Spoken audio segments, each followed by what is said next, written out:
Di tengah hiruk-pikuk kota Bandung, berdiri sebuah ruang yang menyimpan jejak perjalanan seni, sejarah, dan nilai kehidupan. Disinilah Museum Barli hadir sebagai saksi dedikasi seorang maestro seni rupa Indonesia, Barli Sasmitawinata, yang sepanjang hidupnya mengabdikan diri melalui karya dan pendidikan seni. Setiap sudut museum ini menghadirkan lebih dari sekedar lukisan.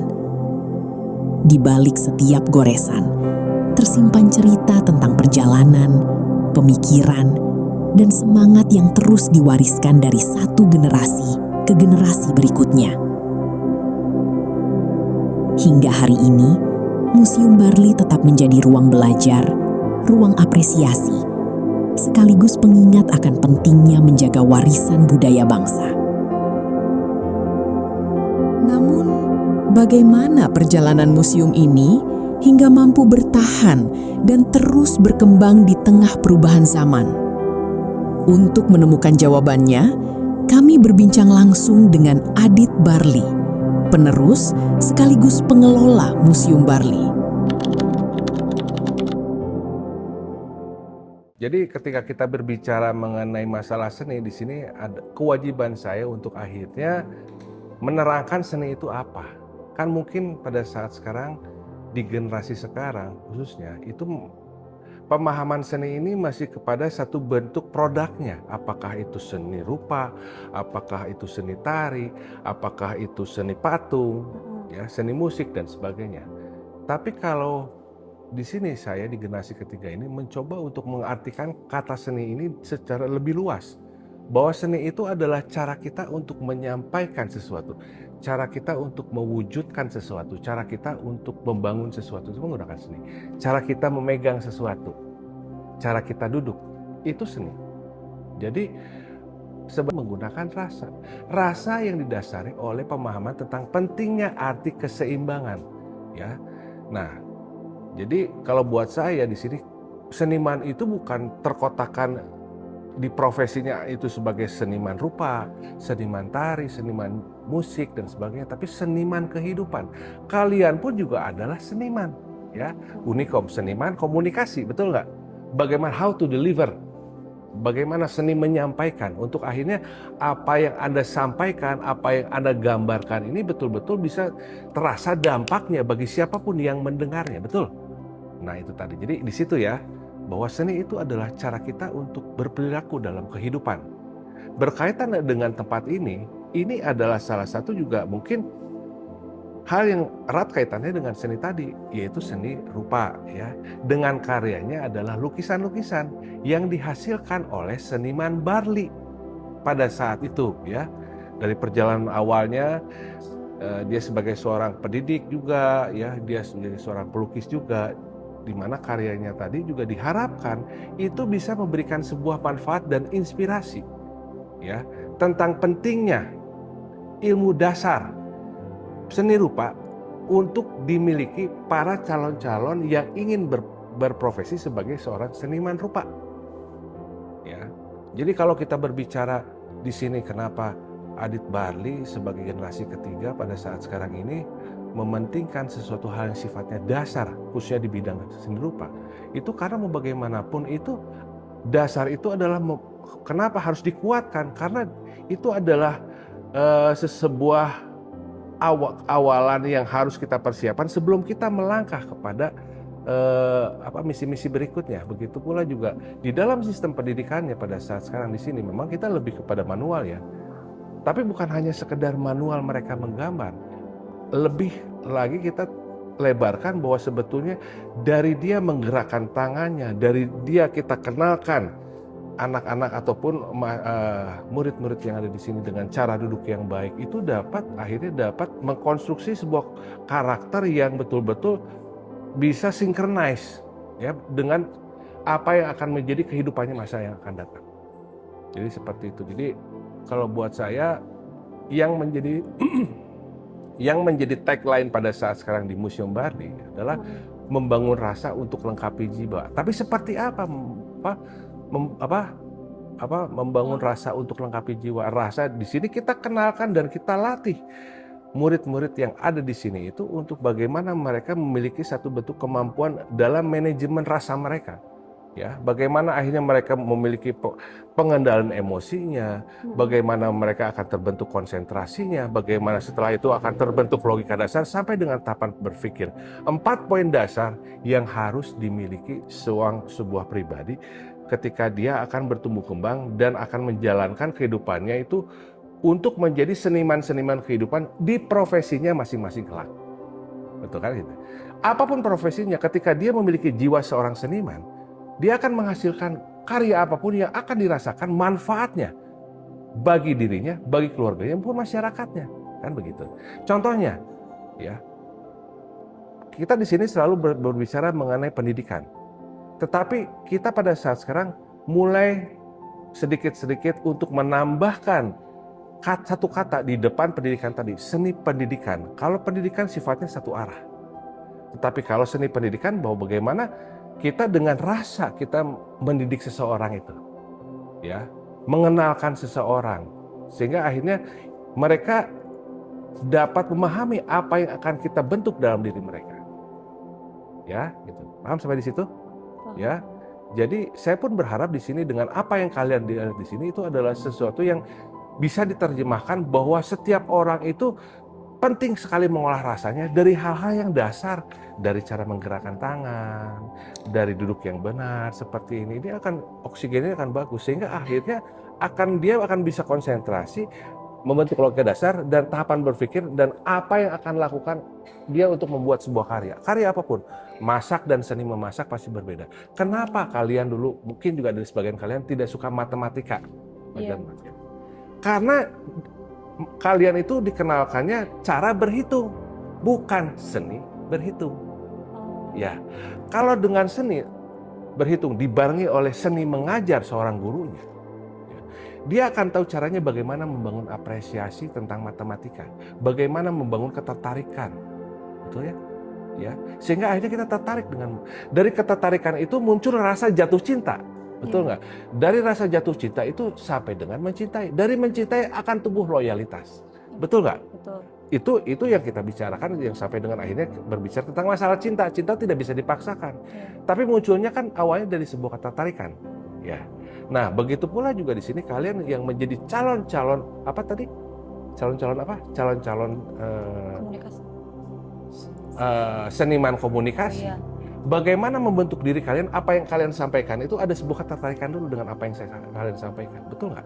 Iya. Dari ketertarikan itu kan mungkin akan terbangun sebuah rasa suka terhadap apa yang menjadi karya tulis kalian ataupun karya ucap kalian, gestur kalian ataupun bagaimana ya, sebagai presenter ataupun bagaimana ya. Dari situ kan mulai mencintai ya, wah mengidolakan ya segala macam ya. Akhirnya tumbuhnya loyalitas. Jadi akhirnya apapun yang diucapkan kalian itu akan menjadi belief. Ya, belief kepada siapapun yang akan mendengar ucapan kalian atau seperti itu. Ya, mungkin dari situ.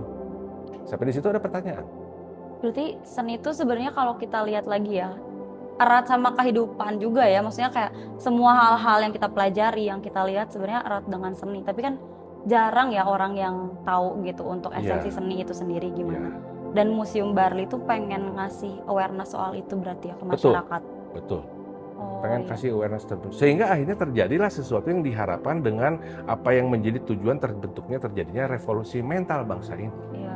Karena semua itu berawal dari sistem pendidikan. Kalau kita berbicara pendidikan pada saat itu, semua permasalahan jadi tanpa disadari di sistem pendidikan yang lama sampai sekarang membudayakan dan menghasilkan generasi-generasi yang mereka takut salah. Iya, terlalu menuntut tanpa tahu esensi kenapanya kan. Kenapanya seperti iya, apa. Jadi kalau buat saya di sini makanya saya mencoba untuk menambahkan satu kata seni pendidikan.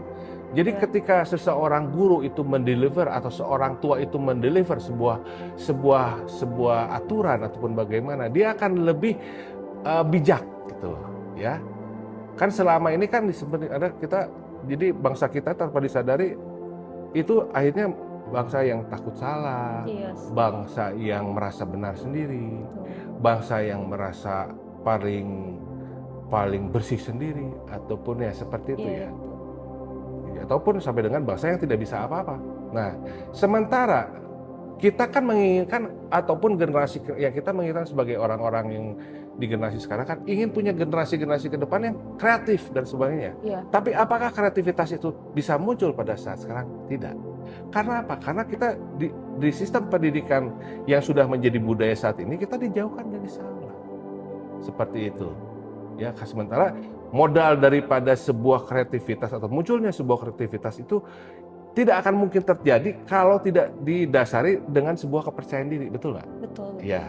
Jadi di dalam syiarnya Museum Barli pada saat sekarang di sistem pendidikan, itu bagaimana sebetulnya kita mengenalkan anak itu harus berani melakukan, berani mencoba, ya. Karena tidak mungkin dia akan sampai kepada pemahaman benarnya kalau dia tidak pernah masuk salahnya. Iya, Bukan kita suruh masuk salah, tidak. Tetapi kita mencoba untuk akhirnya, sok lakukan saja dulu, coba saja dulu. Bukan akhirnya menjadi budaya yang disebut ATM, amati, tiru, dan modifikasi. Iya, Betul? betul. Itu yang terjadi pada bangsa sekarang. Jadi kalau saya sangat respect terhadap sebuah inisiasi datangnya dari kalian untuk juga ikut mensiarkan sebetulnya peran kita tuh seperti apa dalam kehidupan, ya. Dan akhirnya kita memahami bahwa sebetulnya kita punya peran, masing-masing punya peran dalam kehidupan. Betul nggak? Betul. Tetapi sejauh mana peran ini kita bisa memberikan dampak sesuai dengan peran kita bagi terbangunnya sebuah kesadaran bersama tentang pentingnya arti saling, ya, saling mengangkat, saling menolong, terbangunnya awareness, ya, seperti itu. Makanya di sini saya mencoba melalui akhirnya pemahaman seni tadi, mudah-mudahan akhirnya mereka itu sadar bahwa kita adalah seorang seniman, untuk apapun yang menjadi karya kita itu harus dirasakan manfaatnya, bukan atas dasar egosentris, Betul sih. ya. Tapi Betul. kalau kita bicara soal seni dan museumnya sendiri nih Pak, Mhm. dari sejarah mungkin di awal dibangunnya kan pasti ada jatuh bangunnya ya kayak. Ya. Biasanya tantangan-tantangan apa aja sih yang dilewatin, apalagi yang Om pengen tanemin kan soal si value seni itu sendiri, dan nggak semua orang sadar soal itu kan. Iya. Iya. Kalau tantangannya, kalau buat saya itu, saya sangat pertama yang saya artikan itu adalah sesuatu yang harus kami syukuri pada saat sekarang, ya. Jadi kalau tantangan itu banyak dari mana-mana, ya, dari orang yang menganggap bahwa pemahaman ini adalah pemahaman yang salah gitu lah. Karena memang kembali lagi kan sistem pendidikan ini dibikinkan tanpa disadari mengarahkan kita kepada industri kan. Pelaku-pelaku industri, tetapi tidak menjadi seseorang yang akhirnya dia bisa menjadi seorang yang berjiwa entrepreneur. Betul nggak? Nah, sekarang kalau kalian tidak bisa jadi seorang yang mungkin cita-citanya apa nih? Presenter ataupun apa? Tiba-tiba tidak sampai ke sana, apakah kalian bisa hidup? Kan harus juga hidup dalam hal yang lain, ya, dengan sebuah profesi yang lain, menggunakan ilmu komunikasi kan itu. Ya, jadi kan makanya kalau buat saya tantangan itu sangat luar biasa, ya, banyak, ya, mulai dari pemerintahan yang tidak punya aware, ya, tentang keberadaan tempat ini, ya, tidak punya ada sesuatu yang sifatnya tidak melihat sebetulnya ada hal yang penting yang kita ingin coba sampaikan dan sosialisasikan. Itu tantangannya. Ya, kedua pun juga dalam artian, ya, generasi pada saat sekarang tidak menganggap museum itu penting. Iya. Kan begitu. Tidak seksi di mata generasi muda. Betul nggak? Iya. Ya, mereka datang ke sini seperti contoh kalian karena tugas. Iya. Betul nggak? Betul. Tapi untungnya semesta menjadikan rasa kalian untuk datang ke sini, gitu. Dan akhirnya mungkin, ya, saya kembali lagi, apakah yang saya sampaikan ini adalah sesuatu yang penting? Tergantung kalian, ya. Apakah ini merupakan sebuah referensi untuk kalian dalam artian minimal untuk menapaki kehidupan saat ini sampai ke depan seperti apa? Seperti itu. Terus kalau jatuh bangunnya, ya, ini museum seni, ini museum. Tapi tempat ini justru kita hanya tidak berkutat di seni rupa saja. Malahnya banyak bahwa bagaimana di sini menjadi satu bentuk tempat yang menginisiasi banyak sekali gerakan-gerakan kota, ya. Membentangkan bendera raksasa, ya. Kita istilahnya menghimpun banyak kelompok-kelompok masyarakat untuk melakukan sesuatu yang sifatnya ayo kita tuh saudara gitu loh. Kita bikin banyaklah kegiatan-kegiatan justru di luar Museum Barli gitu. Itu tadi. Jadi ya kalau buat saya ini adalah sesuatu yang sifatnya yang boleh saya sedikit banggakan bahwa Museum Barli ini banyak sekali menginisiasi gerakan-gerakan budaya, ya, di luar daripada museum, ya. Kalau kita berbicara budaya, budaya itu apa? Boleh saya ada yang jawab nggak? Budaya itu apa? Kalau saya sebut tadi bahwa Museum Bali ini banyak sekali menginisiasi gerakan-gerakan budaya di luar daripada Museum Bali sendiri. Budaya itu apa? Kebiasaan. Oke, kebiasaan itu. Budaya itu adalah way of life ya. Iya. Jadi sesuatu yang memang perilaku, sebuah perilaku ya. Jadi yang kita mencoba, yang saya budayakan, yang saya maksud dengan kita banyak menginisiasi gerakan budaya itu adalah bahwa bagaimana kita mengaktifasi banyak kelompok-kelompok untuk melakukan satu bentuk kegiatan dalam rangka membangun sebuah kesadaran tentang pentingnya arti persaudaraan.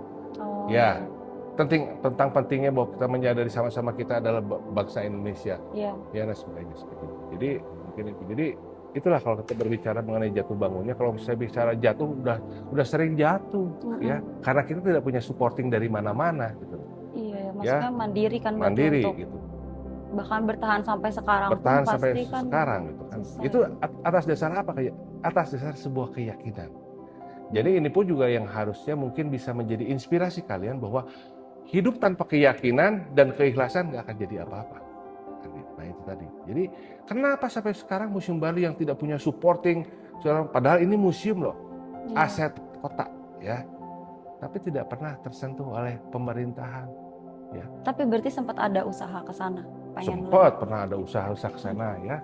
Mau ke dinas pendidikan, dinas kota dan sebagainya pernah kita menyampaikan. Tapi kan mereka tidak punya awareness tentang apa yang sebetulnya sedang dilakukan atau diberdayakan oleh sebuah museum. Jadi museum ini hanya dilihat oleh mereka adalah gerakannya pemuliaan saja, majang ya. Terus datang, mereka cuma hanya datang, yang datang ke sini hanya belajar untuk mempelajari apa yang menjadi koleksi daripada museum. Itu saja, tapi tidak memberikan satu bentuk, oh ternyata ini ada sebuah upaya yang dilakukan sebuah museum sebagai wadah yang bisa dikatakan bahwa ini adalah benteng terakhir daripada budaya. Enggak ada. Apalagi kita adalah museum swasta ya. Kalau museum pemerintah mungkin ada ya, tapi kita kan museum swasta ya. Tadi. Jadi masih pragmatis lah. Iya. Tapi untuk pelestarian seni sendiri, kalau di kota Bandung menurut Om gimana dibanding kota lain? Kalau buat saya pada saat sekarang yang masih terbangun, yang saya menjadi keprihatinan saya, para seniman rupa itu masih berkelompok-kelompok ya. Iya. Ya, jadi itu diakibatkan dari apa? Dari sistem pendidikan. Yang akhirnya ya gue berkelompok. Kenapa tidak ada sesuatu yang sifatnya kesadaran sebagai seni rupa-rupa itu? Ayo kita melakukan sesuatu untuk kota Bandung. Untuk tanah yang selama ini memfasilitasi kita untuk mencari sesuatu untuk kehidupan kita. Nggak pernah ada. Nah, justru Museum Bali pada saat sekarang ini mencoba untuk selalu membangun kesadaran itu. Bukan hanya di kalangan orang-orang seni rupa ya, tetapi di luar daripada seni rupa pun juga kami coba untuk membangun dan budayakan. Kalau di zaman sekarang nih Om, kan ya di generasi sekarang awareness-nya mungkin kurang ya dari value seni itu sendiri gitu. Tapi mungkin masih banyak yang suka juga. Tapi Om ketika ngelihat kita mulai di era digitalisasi, awalnya gimana sih? Ada impact-nya ke museum ini atau seni itu sendiri? Kalau buat saya impact-nya ada yang impact positif dan negatifnya ya. Yang saya lihat pada saat sekarang sebetulnya begini, semua itu berasal daripada pengenalan sistem pendidikan dasar ya. Sebetulnya bagaimana akhirnya kan dengan adanya era digital pada saat sekarang kan tujuannya kan untuk mempermudah ya. Iya.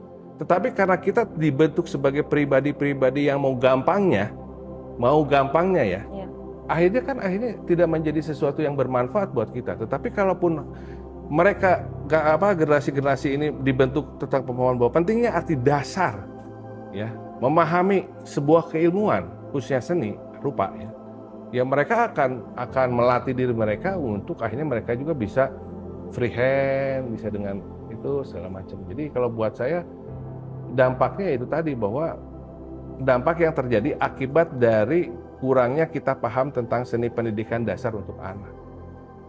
Ya, kalau saja terbentuk kesadaran, wah ini tuh memudahkan, tetapi saya harus bisa secara kemampuan freehand-nya dalam menggambar itu seperti apa, gitu loh. Berarti untuk museum ini operasional kayak buka setiap hari atau gimana? Ini buka setiap hari. Jadi untuk operasionalnya kan, makanya kita kan memberdayakan tempat-tempatnya ya, untuk kita sewakan ya. Terus juga kita Oh, juga buat acara gitu. kalau buat Atau gimana? acara kita lebih kepada sesuatu yang sifatnya kita menerima kunjungan wisata edukasi dari sekolah-sekolah yang mereka mulai merasakan pentingnya pemahaman seni bagi Iya. kehidupan dan bagaimana membentuk seniman, jiwa seniman-seniman di anak-anak. Untuk itu tadi, bukan seniman rupa, Mm-mm. tapi menggunakan media seni rupa untuk menjadi seniman kehidupan di profesinya masing-masing. Itu Oke. ya. Oh, berarti bukan kunjungan. Kalau kunjungan publik gitu bisa masuk. Kalau bisa masuk, bisa masuk.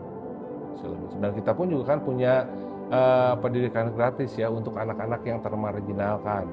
Jadi mereka yang orang tuanya berprofesi sebagai keamanan ataupun bagaimana Iya. ya, kita mencoba untuk yuk datang ke sini kita melakukan sesuatu dalam rangka apa? Kita meningkatkan kompetensi mereka gitu.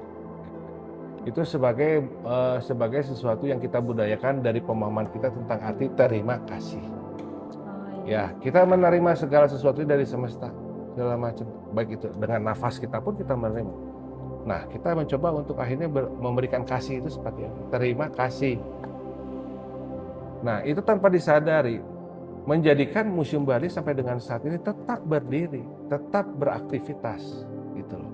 Kalau orang berpikirnya untung rugi saja gitu. Iya Mereka sih. hanya berpikirnya untungnya aja gini tempat ini gimana caranya untuk menguntungkan baik untuk tempat ini maupun para pengelolanya. Kami tidak seperti itu. Nah, itu yang mungkin harus disosialisasikan bahwa kita sebagai manusia calon daripada seniman-seniman kehidupan itu pahamilah hukum sebab akibat dan hukum terima kasih. Ya. Gitu. Oke, ada lagi? Mungkin tadi bahas soal si edukasi, terus sama ada kelasnya juga kan ya, Ya. pengajarannya. Mungkin bisa dijelasin sama Om kayak biasanya teknisnya gimana gitu, programnya setiap hari apa atau gimana biasanya pembelajarannya? Jadi di sini juga ada kelas ya setiap hari, cuman ada beberapa hari yang masih kosong dan juga ada hari-hari yang memang di sini dikhususkan untuk anak-anak yang memang mereka berkebutuhan sangat khusus. Sangat khusus. Sangat khusus. Jadi kalau bicara mengenai anak berkebutuhan khusus, semua juga berkebutuhan khusus, ya. Tetapi di sini yang sangat-sangat khusus itu yang mereka memiliki satu bentuk ya sifatnya ya, ada hal yang seperti autis ya. Itu kita ada hari-hari tertentu. Oh, buka juga berarti bisa Ada, di sini. ya. Gitu. Karena di sistem pendidikan yang saya bangun pada saat sekarang ini tanpa disadari bisa mengaktifasi anak-anak yang memiliki kecenderungan autis dan Down syndrome gitu. Ya, seperti ada beberapa karya di sini anak juga ada karya-karya anak-anak autis. Oh iya. Iya, itu tadi. Jadi seperti kita kan di sini kan sistemnya kan gini. Kita punya sekolahan ataupun sanggar menggambar di sini tuh untuk bukan akhirnya kita ajarkan mereka ini untuk apa ya? Bukan kita ajarkan menggambar. Kita ajarkan menggambar itu saat mereka sudah terbentuk logika dasarnya. Ya.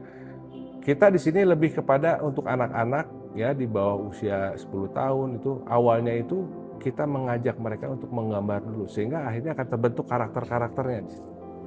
Gitu ya. Nah, setelah logika mereka jadi kan ada 4 tahapan, ada 4 poin dasar yang kita tanamkan pembentukan pengendalian emosi dan ego. Setelah itu tahapan berikutnya bagaimana akhirnya mereka akan terbentuk konsentrasinya dari konsentrasi logika dasar. Dari logika tahapan berpikir. Nah, kalau sudah mereka terbentuk logika dasarnya, baru kita kenalkan teori menggambar. Begitu pula dengan dewasa, kecuali mereka yang sudah dewasa. Yang dewasa pun juga kadang-kadang kita harus kembali ke awal. Bagaimana seseorang itu bisa mengendalikan emosi dan egonya. Karena usia itu tidak menjamin seseorang itu punya pengendalian emosi dan egonya. Kan begitu. Kadang-kadang apa yang dikatakan dengan emosi dan egonya, kadang-kadang kita nggak percaya diri. Kadang-kadang kita terlalu percaya diri, kan gitu. Betul nggak? Betul. Seperti itu. Di sini ada setiap hari, cuman kebetulan hari ini nggak ada. Kita mulai hari Rabu, Kamis, Jumat, Sabtu. Untuk yang ngajarnya Om langsung? Saya dan ada 1 asisten. Gitu. Tapi kita pada saat sekarang ini apa ya? Dalam artian sistem yang kita lakukan yaitu sistem pendekatan individu di mana dengan sistem pendekatan individu sangat tidak mungkin untuk dibentuk secara klasikal. Jadi small class itu 1 guru paling pegang 2 anak, 3 anak gitu, maksimal. Karena ada pendekatan individu yang kita bangun kan, yang kita bangun itu untuk melengkapi karakter mereka, sehingga akhirnya kita harus ada pendekatan individu, tidak bisa klasikal. Kalau ngajarin gambar kan, ayo semuanya gambar Iya, bulat-bulat di sekolah gitu kan kan. biasanya langsung Ya, teknis. tapi ketika kita mencoba untuk mengajak mereka untuk menggambar, ya, itu diperlukan satu bentuk personal approach, ya, sehingga kita tahu sebetulnya apa yang menjadi weakness-nya, apa yang menjadi strength-nya dan sebagainya, seperti itu. Dan itu pun juga kan berlaku terhadap profesi kalian nanti kan, ketika kalian ingin mewawancarai seseorang ataupun ingin branding sesuatu kan ada satu bentuk, ya betul nggak, konsultasi dulu, itu maksudnya. Iya sih, sebenarnya kayak kalau dipikir ya artis seni kan lebih dari yang kita tahu secara general ya gitu, Iya. secara mainstream kadang cuman susah lah untuk Ya makanya menanam di sini keyakinan itu. anti mainstream museum, anti mainstream art teacher saya gitu. Karena Iya. kenapa, kalau dulu kenapa saya bisa dikatakan anti mainstream, karena yang seharusnya mainstream itu, tapi karena mainstream kalau sistem pendidikannya dulu itu nggak seperti ini gitu loh. Kalau sistem pendidikan dulu itu memang membentuk anak-anak yang betul-betul kreatif segala macam, dia mempunyai satu bentuk kepercayaan diri, tetap menanamkan adab dan sebagainya, itu akan menjadi mainstream yang saya sampaikan. Tetapi ketika sistem pendidikan ini tidak tepat, akhirnya jadi anti mainstream. Seperti contohnya ada mata pelajaran menggambar di sekolah ya. Iya. Itu mata pelajaran yang tidak penting ya. Betul nggak? Padahal tujuannya luar biasa, membentuk kreativitas segala macam, betul nggak? Tetapi ketika cara penerapannya tidak tepat, sehingga tidak tercapai itu, betul nggak? Padahal kalau disampaikan dengan bagus dan tepat, ini dapat 4 poin dasar yang terbentuk di seorang anak. Itu akan jadi penting. Bagaimana dengan terbentuknya konsentrasi, dia akan lebih bagus dalam mengerjakan hitungan dan sebagainya. Logika dasarnya terbentuk bagaimana dari sekian hafalan itu poin-poin apa saja sih yang harus kita ambil, betul nggak? Kalau sekarang kan kita nggak tahu, kadang-kadang ulangan misalnya bab 1 bab 2, wah kita pelajari semuanya kan dihafalin, tapi kan kita nggak tahu poinnya itu apa. Nah sebetulnya kalau memang diterapkan secara tepat, sistem atau mata pelajaran menggambar di sekolah itu akan menjadi luar biasa. Tapi karena tidak tepat, akhirnya tidak penting gitu. Tapi kalau untuk seniman praktikal gitu yang ada produknya, bener gak sih Om, kayak gak semua orang tuh punya bakat? Nah, kalau kita berbicara bakat tidak bakat ya, kan akhirnya kepada sesuatu yang sifatnya nilai akhir ya. Makanya kalau kita berbicara menggambar ada yang bakat tidak bakat, itu karena mungkin awalnya tujuannya anak itu untuk bisa menggambar. Iya. Dan untuk bisa menggambar itu ya larinya bakat tidak bakat, ya. Jadi, kalau tujuannya dari menggambar tujuannya untuk menciptakan seniman kehidupan, itu nggak bicaranya bakat dan tidak bakat. Kalau kita berbicara bakat tidak bakat itu kita memang ada tujuannya untuk bisa menjadi pemain musik, bakat dia kan segala macam. Iya. Bakat itu bisa dilatih, gitu. Kan jadi akhirnya ya kembali lagi, semua mungkin tidak suka menggambar, tetapi ketika menggambar ini diterapkan dengan tepat gitu loh, akhirnya semua merasa bisa menggambar gitu loh ya. Tapi karena mata pelajaran menggambar ini tidak diterapkannya secara tidak tepat, akhirnya kan kita larinya bakat tidak bakat karena diajarkan cara menggambar. Betul. Dari sekarang begini aja, dari menggambarkan suatu suasana aja kan itu sudah menjadi budaya. Sekarang kalau saya kasih kertas gambar pemandangan, apa yang mau digambar? Gunung kan? Luar biasa kan, gunung, sawah, jalan di tengah kan begitu ya? Iya. Itu sudah menjadi budaya. Nah itu diajarkan menggambar. Padahal ketika situasi ini disampaikan kepada anak-anak saat kita mengajak menggambar, bahwa pemandangan itu bisa macam-macam. Apakah pemandangan di pasar, pemandangan di kota, pemandangan apa. Dan kalaupun pemandangan di alam pun juga kan kita bisa menggambarkan, mungkin tiba-tiba ada sapinya lagi ngapain sama anak-anaknya, kan bisa. Kenapa harus 2 gunung? Nah itu tadi, diajarkan cara menggambar, cara melihat. Tanpa disadari kita ditanamkan kacamata kuda dalam sistem pendidikan sekarang. Iya. Betul nggak? Standarnya di situ. Standarnya di situ, di semua mata pelajaran. Gitu. Dan saya harap bahwa dalam artian ketika semua orang memahami seni, guru pun akhirnya memahami seni mengajar seperti apa. Kalau kita berbicara mengenai pada saat sekarang, Jawa Barat itu mencanangkan apa yang disebut dengan sekolah maung. Oh iya. Ya, sekolah maung. Ya, dengan pancawaluyanya. Sekarang Kenapa harus ditentukan nih sekolah Maung itu ada di mana? Kenapa tidak diberikan satu bentuk pemahaman guru-gurunya itu untuk akhirnya bisa menciptakan atau mewujudkan yang disebut dengan Pacawaluya itu harus seperti apa? Sehingga akhirnya semua akan jadi sekolah Maung, jadi sekolah unggulan, betul nggak? Sekolah unggulan dengan apa? Dengan kualitas guru-gurunya yang memahami seni mengajar, begitu, ya. Nah, balik lagi ke Museum Bali nih, mau ngapain lagi nih ceritanya? Aku pengen nanya satu hal yang menarik deh.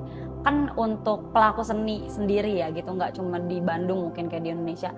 Ada karakteristik yang bukan cuma dipandang sebelah mata tapi distereotipkan negatif. Menurut Om gimana? Kayak pelaku seni pasti kayak gini. Nah, sekarang saya nanya ya, berarti itu konteksnya masih sempit ya, maksudnya konteksnya karya mungkin karya lukis, karya musik ya, karya tari mungkin gitu ya.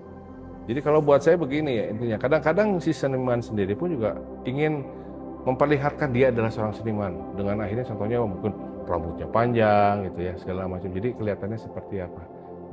Kembali lagi semua juga dari sistem pendidikan yang menjadikan sebetulnya kenapa sih kamu harus terlihat seorang seniman dengan kamu tuh bajunya sobek-sobek misalkan ya, atau kayak gimana, padahal kan ketika kita memahami, ketika akhirnya mereka berpikir ya kenapa Adit Bali seperti begini gitu loh. Kenapa kalian dengan gayanya seperti kayak begitu? Jadi kalau buat saya orang lebih pada saat sekarang itu lebih percaya diri dengan memberikan satu bentuk brand ketika mereka memperlihatkan dari apa yang dia pakai, ya, dari kehidupannya yang rock and roll segala macam. Padahal kan sebetulnya arti dari kebebasan itu seperti apa bagi seorang seniman, kan gitu. Nyambung nggak tadi? Jadi kalau buat saya pada saat sekarang,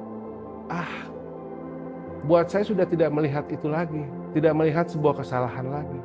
Itu terjadi karena ada sebab, ada akibat, ada panas, ada dingin, ada malam, ada pagi dan sebagainya. Jadi yang penting mah kita melakukan aja sesuatu.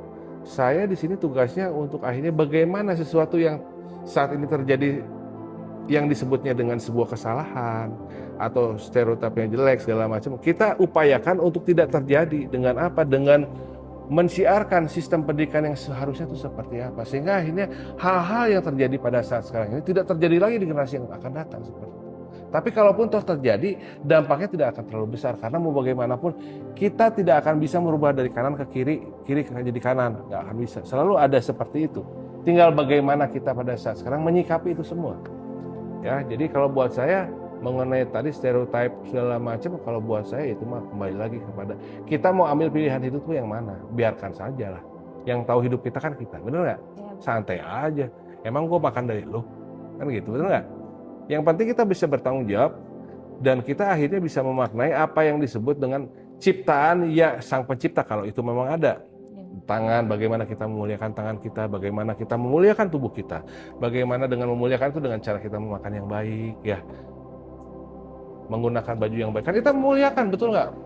Sekarang saya aja istilahnya sampai maskeran. Kamu tahu nggak dunia saya seperti apa? Dunia saya tuh bukan sebagai pendidik aja, tapi dunia saya di dunia preman. Tuh tanyain tuh, ya, dunia preman, dunia motor segala macam. Terus di satu saat saya posting lagi maskeran. Saya bilang, waduh, Adit Bali pecah nih gitu ya, segala macam. Kalau buat saya nggak seperti itu. Jadi saya mengartikannya begini, saya sebagai manusia yang sudah menyatakan diri sebagai seniman kehidupan, saya menyatakan bahwa saya melakukan ini untuk akhirnya mengartikan jangan pernah kita itu ingin dihargai orang. Jangan pernah kita ingin dipandang orang. Kalau kita sendiri pun tidak pernah menghargai muka kita, betul nggak? Betul. Ya, itu sebab akibat. Itu sesuatu yang masuk logika, betul nggak? Wah, Dit, kamu itu beli sepatu mahal segala macam. Lah, bukan saya konsumtif, tidak. Gaya oke ya, tapi yang paling penting adalah bagaimana saya memuliakan kaki saya. Betul nggak? Betul. Yang ini adalah bagian daripada ciptaannya kalau memang itu ada. Ya. Kalau kita berbicara, kita dalam artian seni berbicara dengan sang pencipta kita, whatever itu siapa penciptanya. Kalau kita sayang sama mereka, jangan dong menyalahkan keadaannya sekarang ada bencana bahwa ini adalah cobaan. Kenapa kita tidak introspeksi bahwa ini tuh akibat dari kita yang tidak aware terhadap lingkungan, betul? Ya. Nah itu tadi, jadi hal-hal yang simpel sebetulnya yang kita coba sampaikan dalam sistem pendidikan yang ada di sini, sistem seni pendidikan. Seni pendidikan kesenian. Gitu. Seni rupa. Jadi kita mencoba untuk menyampaikan dan menanamkan, mengenalkan apa yang disebut dengan hukum sebab akibat, ya. Hukum apa yang disebut pemahaman bagaimana kita menjadi pribadi yang memahami apa yang disebut dengan terima kasih. Dalam bentuk-bentuk apa yang kita bisa berikan. Dari kita memiliki manfaat aja itu adalah salah satu bentuk terima kasih kita. Setelah kita menerima sesuatu yang tidak pernah bisa dibikin, udara ini kita bayar nggak? Enggak kan? Ya, itu tadi. Nah itu jadi ketika kita memahami itu akan luar biasalah dampaknya bagi kehidupan kita sebagai profesi-profesi kalian nanti ke depan. Gitu, ya. Nanti saya akan melakukan kegiatan menggambar dengan kalian semua. Jadi kalian nanti di hari besok kalian akan saya kasih kertas. Iya dong. Yes. Ikutan ya. Nanti di situ saya akan baca ya, dan asisten saya mungkin akan baca sebetulnya kecenderungan kalian itu seperti apa. Oh iya, serius. Iya. Ya. Oke, mau ya, jadi saya kasih kertas besok nanti lihat aja apa yang terjadi besok, itu sesuatu yang akan amaze pada saat ini akan disampaikan sebagai bagian daripada penelitian kalian, ya. Ya. Jadi kalian akan lebih kenal dengan apa yang menjadi potensi kalian. Kalian akan lebih mengenal lagi apa yang disebut dengan keyakinan, apa yang membuat kamu sampai dengan saat ini tuh nanti akan kelihatan dalam gambar, ya. Oke, mau saya kasih tantangan begitu ya? Oke. Siap. Ada lagi mungkin? Ada lagi nggak? Oh ya udah, paling ini aja sih untuk visi atau rencana ke depannya dari Museum Barli ini, dari Om gimana gitu? Kalau visi mah tetap, jadi saya hanya mempertajam visi yang sudah ditancapkan oleh pendahulu saya ya, bahwa ini bukan hanya sekedar tempat penyimpanan karya-karya almarhum Pak Barli dan turunannya dan mungkin juga barang-barangnya. Yeah. Tapi bagaimana tempat ini bisa memiliki satu bentuk manfaat yang memberikan dampak positif, perubahan kepada siapa? Perubahan menuju sebuah kesadaran yang lebih sadar. Bagaimana manusia itu akhirnya memahami bahwa pentingnya seni bagi kehidupan. Tadi ya. Jadi itu aja mungkin. Kalau misinya ya terus banyak kita melakukan aktivitas. Bukan hanya kita berbicara, bukan hanya di sini tetap menjaga apa yang sudah menjadi rule di sini adalah sistem seni pendidikan. Tetapi kita juga terus mengaktifasi kelompok-kelompok di luar ya. Mau kelompok manapun juga, elemen manapun juga untuk bisa terbangunnya satu bentuk kesadaran bersama untuk melakukan hal yang sama dengan yang kita lakukan. Itu aja. Harapannya ya mungkin banyak yang lebih melek lah ya terkait. Kalau buat saya sih sudah menjauhkan apa yang disebut harapan. Oh iya. Jadi kita mah sudah kepada satu pemahaman, gue mah udah nggak pengen ada harapan apa-apa. Karena mau bagaimanapun, ketika berharap kita akan diuji dengan kekecewaan. Jadi berjalan saja, bermain saja saya. Begitu pula juga saya juga menyampaikan kepada ini, mudah-mudahan untuk menjadi sebuah pemahaman. Kalian bermain aja dalam hidup, bermain tuh lakukan saja. Tanpa berharap apa, dengan sebuah keyakinan dan keikhlasan. Keajaiban akan datang, lihat saja. Seperti itu. Sesuatu yang kalian harapkan juga, yang dalam tanda kutip ya masih mengharapkan, itu akan tersampaikan dengan sendirinya tanpa kalian harus berharap. Karena pasti kalian akan, aduh kenapa sih begini lagi, kenapa sih begini, udah kan, aduh jangan jadi lagi, segala macam. Nah itu karena ada harapan, bermain saja pada saat karena ujungnya pada sebuah kebahagiaan saat kalian bermain. Gua bahagia ketemu lu main, bareng ya melakukan sesuatu, ada dampaknya, lihat aja. Karena selalu dihantam oleh semesta. Kalau kita berbicara energi semesta, kan kita nggak bicara sampai ke sana ya, tapi intinya ke sana lah. Ini pesan saya untuk para generasi muda pada saat sekarang, hilangkan kata perjuangan. Karena tanpa disadari, kalau kita meyakini bahwa gua berjuang, pasti dihantam dengan segala bentuk cobaan, betul nggak? Betul. Yang tanpa sengaja, semesta ini, lu bener nggak lu pengen kesini nih? Nah, energi semesta tuh, wah ada aja dibikin kamu tuh. Tapi kalau udah mah gua mau bermain aja. Tapi bermain yang memiliki dampak, betul nggak? Betul. Itu seperti seorang Ronaldo kan begitu, bermain aja gitu. Contoh. Nah itulah. Asik gak kita ngobrol? Asik ya. Asik. Ya pengen lebih panjang gitu. Ya. Tapi kalau untuk Museum Barlinya udah sih, paling ada closing statement nggak dari Om? Closing statementnya kalau buat saya begini, kalian adalah orang-orang yang pada saat sekarang memiliki peran dan calon orang yang akan memiliki peran dalam kehidupan. Lakon. Oke? Semua orang punya lakon. Tetapi jangan hanya sekedar melakoni kehidupan sekarang sebagai mahasiswa, nanti sebagai seorang presenter, tapi harus punya jadi pemain utamanya nih, punya peran penting, boga lakonnya. Dia yang akan mengaturnya segala sesuatu. Dengan membangun nilai manfaat dan bagaimana kebermanfaatan kamu untuk diri kamu dan semuanya. Itulah boga lakon. Jadilah boga lakon kehidupan, seniman kehidupan. Ya, itu tadi. Museum Barli bukan sekedar menyimpan karya seni, tetapi juga menjaga warisan yang akan terus hidup dan menginspirasi generasi mendatang. Kini, tugas kita adalah memastikan warisan itu tetap hidup untuk generasi berikutnya.